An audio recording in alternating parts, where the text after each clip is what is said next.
Hello, hello, hello, and my salams to everybody watching. And what I'm doing here, I'm going to make some coriander chutney with the coriander stems, dhania ke stems. So we call it dhania. It's also called cilantro. It's also called coriander, dhania, cilantro is the three names that I know. So what I'm going to do, I'm going to cut it off from here.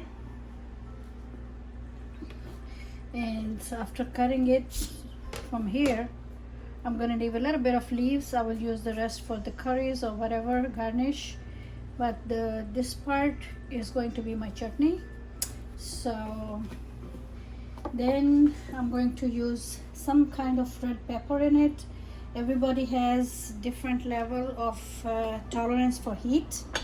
My tolerance between 1 to 10 is like 6 or 7. So these are Pakistani or Indian hot chilies that we use in our cooking. So I will take 2 or 3 of those. Not only they look pretty, the red color looks pretty. Because the coriander is green, I'm going to use red peppers. It looks nice. So this is my comfort level for heat for peppers. Okay, so I was saying that this is the pepper. If I'm making for my husband, this is the pepper I'm going to use. Those are Caribbean peppers, I think Dominican hot peppers. So I will use half of this for him, but he will sweat from his head if I use garam masala, but if I use this, he can tolerate it. So, or if you have no tolerance whatsoever for hot peppers, by all means go ahead and use the sweet pepper, bell pepper, whatever it's called, capsicum I think in India. So you can have that, and then a little bit pinch of salt, and just 1 or 2 of the garlic cloves, because I'm not making that much of the chutney. So what I'm going to do is take the heads off the peppers. This is more than enough for me. Let's chop up the chili peppers. Chop, chop, chop, roughly chopped. Garlic, just press it down with your palm. Press it down, done. Okay. Bell pepper, just a little bit, not only for flavor but also for the color. That's it. Let's cut up the stems, put the leaves away for garnish for curries, and make chutney with the stems. Alrighty, just let them put it. Okay, alrighty, that's done.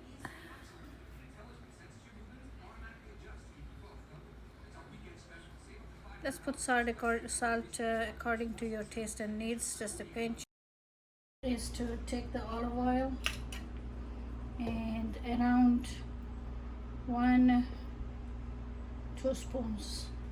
That is more than enough. No tomatoes, no water, nothing. These are the stems, and now I'm going to grind them and I'll be right back, since I have to twist it up on top. Okay, so it didn't even take me 2 minutes, just like 30-40 seconds, and it's done. It's beautiful. Let me take this with the blade out so it's easier for me to take it out.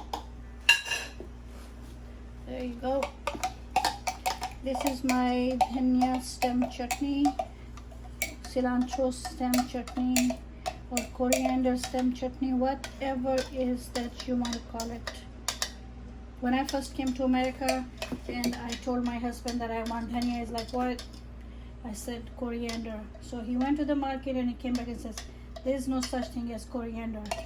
And then I said, okay, so let me go myself and look for it.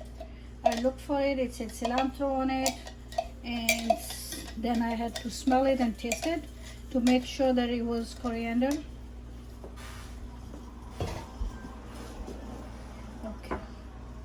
see how pretty that is? Let me get the camera closer for you. Then I will put it in a jar. Let's bring the camera closer, closer, closer. There you go. So that's extra virgin olive oil, cilantro stems, garlic, salt, and red chili. No more, no less. And it's very nice. And its shelf life, I don't know. But in the refrigerator, 2 weeks are pretty good. So let's just transfer that to a jar, because this is where I have those jars. I wash them and I keep them. They come with the jam or something like that, peach preserves, or you know. Okay, so this is good for me for a while. So anytime I get my cilantro, dhania, what I do is I make this for me and I put it away. It goes so good with rotis, paratha, naan, anything that you need extra flavor in. It's always good, very, very good. So here is Q's cilantro stem chutney.